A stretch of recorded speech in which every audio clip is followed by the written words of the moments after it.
Bienvenidos a un nuevo Política Podcast. Soy su servidor, Cristian Lobo, y estoy por estos días reemplazando a la emblemática conductora de este podcast, Rocío Gambra. Ya regresa.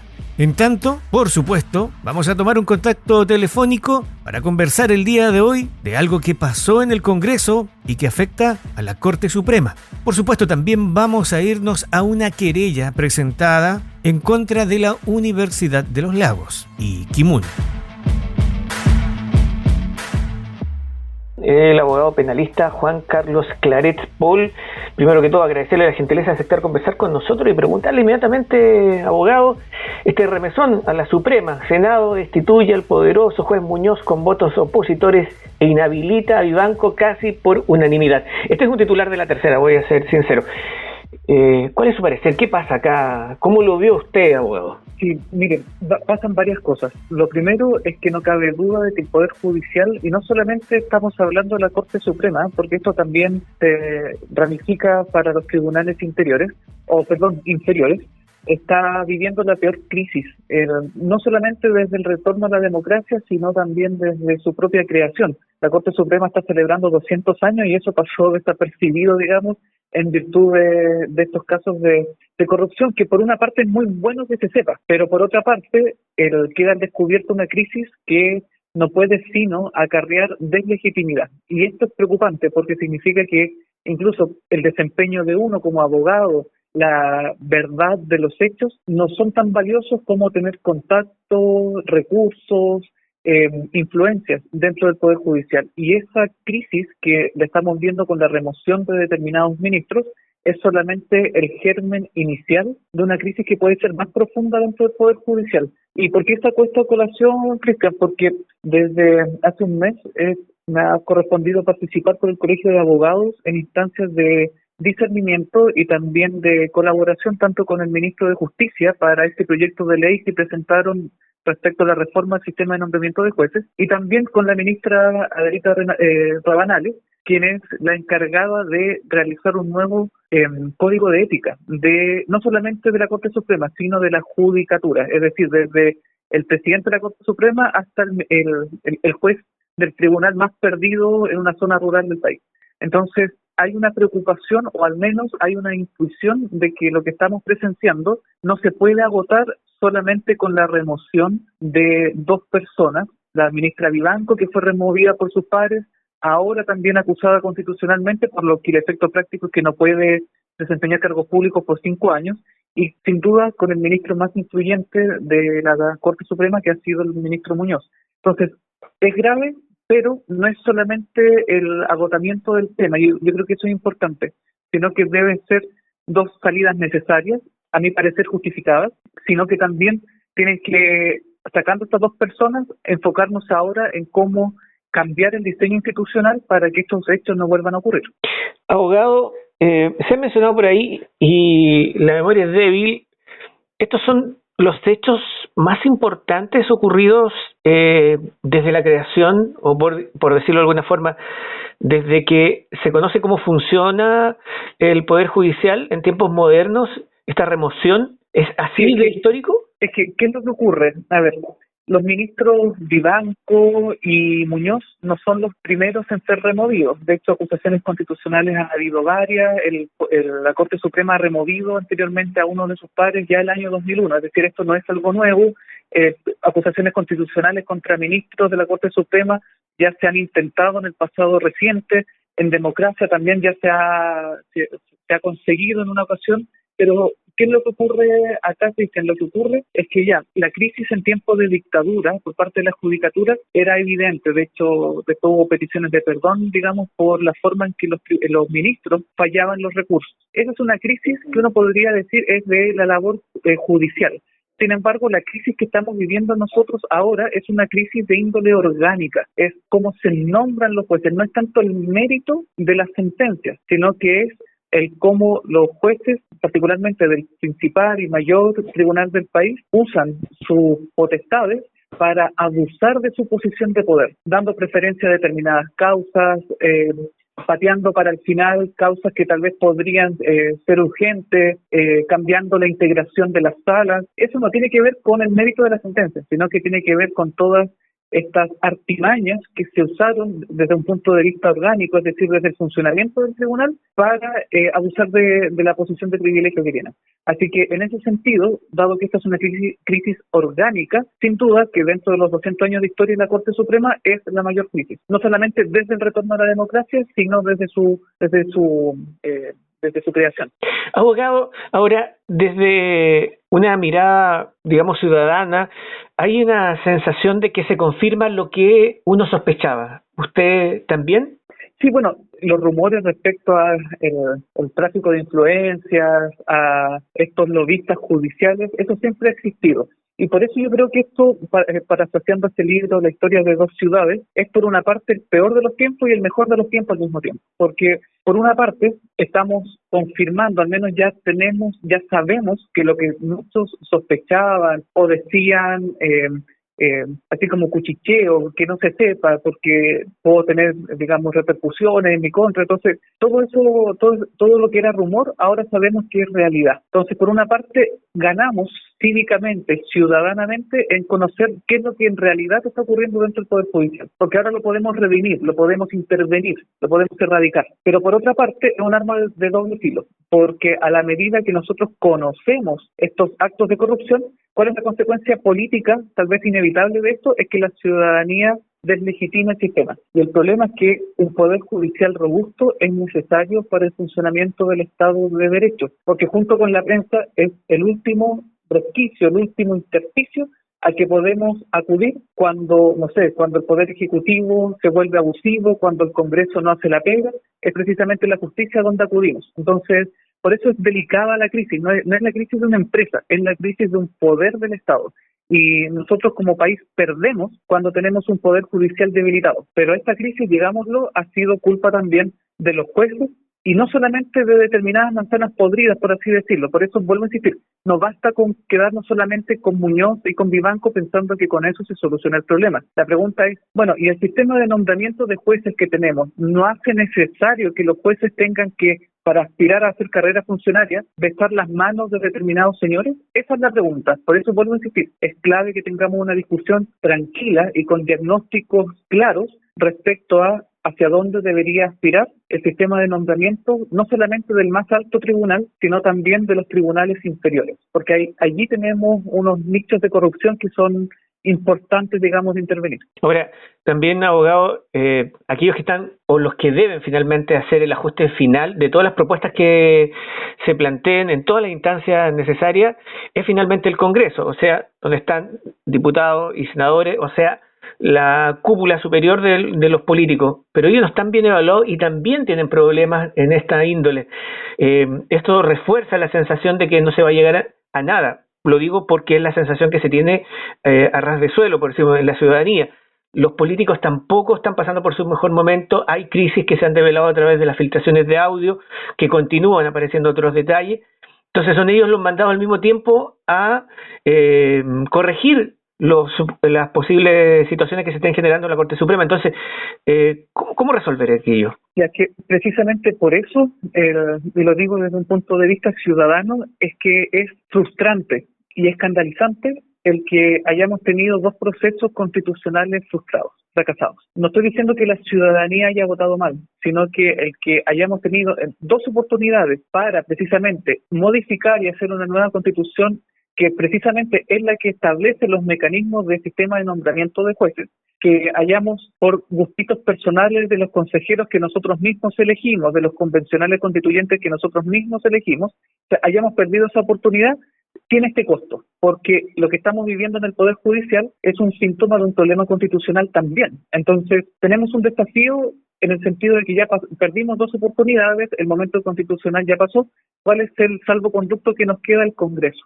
Pero que el Congreso tenga en su poder la modificación del sistema de nombramiento de jueces no significa que deban seguir siendo ellos los que de una u otra forma intervienen en el sistema de nombramiento de jueces, porque precisamente al sistema que deberíamos encaminarnos apunta a un sistema autopolítico. Yo sé que es extraño el concepto, sino que a qué apunta el concepto autopolítico, a que se crea a sí mismo. Es decir, que sean a través de, por ejemplo, un ente especializado, un organismo técnico, el que se establezca los mecanismos y el proceso concursal para satisfacer las necesidades de nombramientos de jueces, tanto desde la Corte Suprema como hasta el juzgado de competencia común en un sector rural perdido en el país. Entonces, este nuevo sistema en el que deberíamos consensuadamente sentarnos a discutir no significa que deba seguir interviniendo el Congreso. Ahora, sin duda, la aprobación de esa reforma pasa hoy día por el Congreso, pero eso no significa que en el futuro el sistema de nombramientos siga amarrado a ellos. Por eso es importante, dado que el próximo año nuevamente tenemos elecciones, de que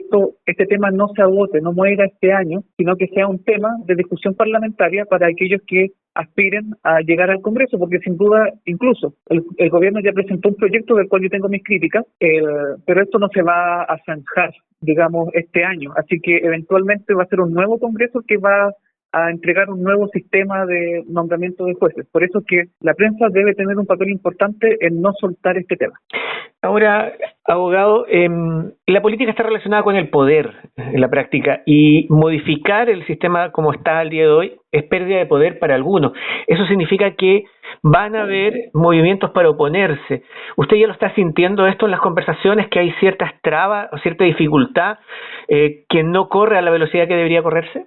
Sí, bueno, de hecho, históricamente eso ha sido así, ¿eh? No hay que modificar el sistema de nombramiento de notarios, modificar y reglamentar las tarifas de los receptores, y curiosamente los proyectos no avanzan, o iniciativas legales, no sé, una acción de nulidad de derecho público de repente afloran y los jueces le dan una tramitación rápida y consiguen anular todo lo que se había avanzado. Entonces, estas cosas son de larga data, siempre ha ocurrido, no me extraña. Sin embargo, ¿dónde está la diferencia? De que si esta papa caliente que tienen sobre las manos no es intervenido adecuadamente, es pan para hoy y hambre para mañana, porque la crisis de legitimidad podría eventualmente también salpicarlos a ellos, porque para que estas personas funcionen necesitan ciertos estándares de normalidad, que las cosas funcionen. Si la ciudadanía en buen chileno no los pesca, ellos también se ven deslegitimados. Entonces, raya para la suma, lobby siempre va a haber. La pregunta es cómo le hacemos frente, cómo lo diagnosticamos y cómo intervenimos. Entonces, frente a eso, por más que una persona diga, no, yo no quiero que hayan cambios, lo cierto es que la contundencia de los hechos, si es que el sistema tiene que seguir funcionando, no es para nada incentivante o incentivador, digamos, para ellos que no hayan modificaciones. En ese sentido, creo que es valioso que ese impulso de generar cambios que el Congreso hoy día ha manifestado transversalmente no muera. Por eso vuelvo a insistir, esto sí o sí tiene que ser materia de la próxima elección parlamentaria. Finalmente, sobre esto, antes de pasar al próximo tema, abogado, de las conversaciones que usted ha mantenido en el último tiempo, se habrá dado cuenta, creo que muchos nos damos cuenta en prensa principalmente, de que aquellos congresistas, estoy hablando de los políticos en términos generales, por supuesto, no son personas que estén del todo capacitadas para ejercer su cargo, sino que llegan ahí más bien por popularidad. Es una cosa de quién tiene mayor llegada. Es casi una competencia el día de hoy la política de simpatías. La gente vota más por simpatías que por capacidades. Eso también limita las conversaciones. No sé si le habrá pasado encontrarse con un interlocutor que no maneja todo y que es bastante ignorante de lo que está sucediendo o cómo se pueden solucionar las cosas. Hace declaraciones muy populistas y de buena intención, pero en la práctica no puede llegar a concretar. ¿Cómo lo ve usted, abogado? Sí, bueno, me pasan dos cosas ahí. Lo primero es que los políticos que tenemos es la medida, digamos, de nosotros mismos. Al final somos nosotros los que damos los votos a esas personas. En segundo lugar, un diputado, un senador no gana poco y no gana poco en una dieta que va directamente a él, porque además tienen otras asignaciones que le aseguran poder contratar desde oficina, personal y también expertos que le ayuden, porque un parlamentario, y eso es verdad, no tiene por qué saberlo todo, digamos, no sería imposible, pero al menos que la labor de sus asesores sea bien hecho. Y en ese sentido creo que a partir, y lo pongo sobre la mesa, este proyecto de ley que se está promoviendo a raíz de Camila Polisi y Katy Barriga, de hecho se hace un proyecto de ley que está mal hecho, porque invocan normas mal confunden la reclusión de una ley totalmente distinta con la medida cautelar del Código Procesal Penal. Es decir, los parlamentarios que están promoviendo esa iniciativa, no solamente porque uno podría decir no tienen por qué saber de derecho penal, perfecto, pero los asesores sí. Y cuando los asesores presentan errores que son de un estudiante de primer año de derecho, uno dice aquí se está mal usando la plata. Nuevamente, cómo se usan las asignaciones es un tema o mejor dicho, sobre el cual nosotros igual deberíamos estar poniendo atención, porque uno no sabe finalmente a quién están pagando, por quién están pagando y cuál es el resultado o la eficiencia de aquellos a los que se les paga. Entonces, también tenemos un desafío cívico ahí. Abogado, en honor al tiempo, al suyo más bien, agradecer nuevamente la gentileza de conversar con nosotros, quería aprovechar de consultarle sobre la definición en términos prácticos de las querellas. No hace mucho nos enteramos que el consejero regional Alexis Casanova presentaba una querella, una acción judicial en contra de la Universidad de los Lagos. Y esto es por el tema fundaciones. Él argumenta que ve muy lento el trabajo de la Fiscalía. ¿Qué opina usted? Sí, es que ocurren dos cosas ahí. A ver, en cuanto a la decisión de querellarse, creo que el consejero Alexis Casanova va en la dirección correcta. Eso es lo primero. Es decir, un miembro del gobierno regional está legitimado para activamente ser parte de la investigación. ¿Cómo se materializa eso? A través de una querella. Porque, ojo, no es lo mismo denunciar, que es informar de que posiblemente ocurrió un delito, a decir yo soy víctima del delito y por lo tanto quiero ser parte activa, ser un hermano del fiscal. Entonces, la querella es solamente un derecho que asiste a la víctima. Y en este caso, particularmente cuando hay fondos públicos, cuando hay fondos regionales, se puede la autoridad pública querellar, siempre y cuando su norma interna, la ley que regula el gobierno regional lo permita. Y en este caso, digamos, eso es así, por eso es que el consejero presenta la querella y se declara admisible la querella. Eventualmente podría haber un problema si más consejeros se querellan, porque ahí, digamos, habría una discusión respecto a por qué no se querella el GORE como organismo y no individualmente. Sin embargo, si el objetivo del consejero Casanova es apurar la investigación, lo cierto es que está rascando donde no pica. ¿Y por qué? Porque el fiscal es quien dirige la investigación con exclusividad. No porque tenga un querellante, el fiscal va a decir sí a todo lo que un querellante pida o va a apurar las tramitaciones. De hecho, sin ser querellante, pero sí siendo víctima, uno puede solicitar al fiscal que realice determinadas diligencias, pero es el fiscal quien tiene el lápiz. Entonces, en una investigación desformalizada, es decir, en que no haya audiencia de formalización todavía, lo cierto es que el fiscal no tiene un plazo para acotar la investigación. Puede estar muchos años. Si ya se realizó una audiencia de formalización, están los plazos judiciales que cumplir. Pero eso indica de que es el tiempo en el que el fiscal dispone, digamos, para poder incautar teléfono, tomar declaraciones, etcétera. Pero una cosa es que el querellante pida que se tomen declaraciones y otra cosa es que el fiscal considere que eso es pertinente para la investigación y lo haga. El querellante, en este caso el consejero Casanova, podría solicitar la incautación, pero va a ser decisión del fiscal si incauta o no incauta, si es que considera de que eso es idóneo para la investigación, si aquello es procedente o, por qué no, si es proporcional también con el delito que se está investigando. Entonces, hay distintas opciones, pero si el consejero lo que busca es apurar la investigación, lo cierto es que una querella, más allá de un buen titular, no significa que en lo procesal penal vaya a tener una repercusión en cuanto a que se vaya a agilizar la investigación o se vaya a acceder a todo lo que él pide. Sumamente claro, como siempre, abogado, y agradecido de la gentileza de sacarnos de las dudas. Hemos estado conversando con el abogado penalista Juan Carlos Claret Paul. Muchas gracias, abogado, que tenga buen día. Muy amable. Igualmente, muchas gracias. Y llegamos al final de este Política Podcast, agradeciendo al abogado y a usted por mantenerse bien informado de la política actual. Y por cierto, ¿de dónde nos está escuchando? Porque gracias a nuestras radioemisoras asociadas, nos puede escuchar en Osorno, Río Negro, Purranque y la cuenca del lago Yanquihue. Por supuesto también a través de Spotify o en nuestro sitio web www.paislobo.cl. Por el momento me despido para reencontrarnos pronto en un nuevo Política Podcast.